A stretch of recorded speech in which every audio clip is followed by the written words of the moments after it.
ребята, это новое видео для вас. Сегодня я решила снять такое видео, где я хочу показать вам 5 ситуаций, которые действительно бесят пловца.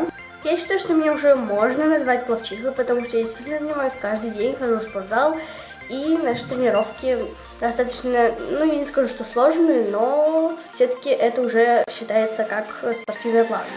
Я думаю, что это видео будет полезно и другим, потому что даже если вы не занимаетесь бассейном, я надеюсь, что вы поймете суть этого видео. И опять же не хочу снизить начало моего видео, и давайте начнем.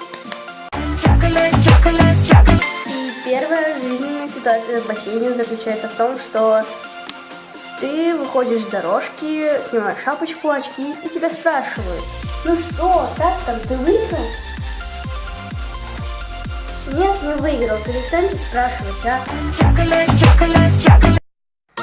Следующая жизненная ситуация в бассейне заключается в том, что люди, плывущие сзади тебя, касаются твоих ступней, и это настолько бесит пловца, что он больше не выдерживает, начинает таранить другого.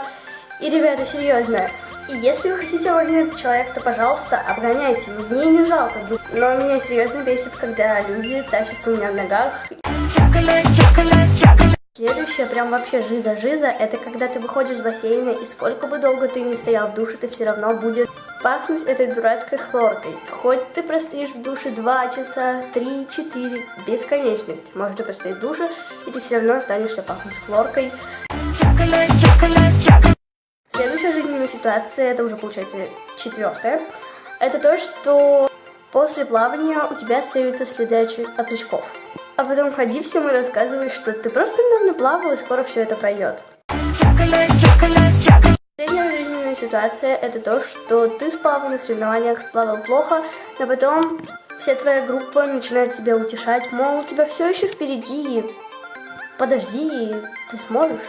Все хорошо, и для своего возраста ты очень хорошо сплавал.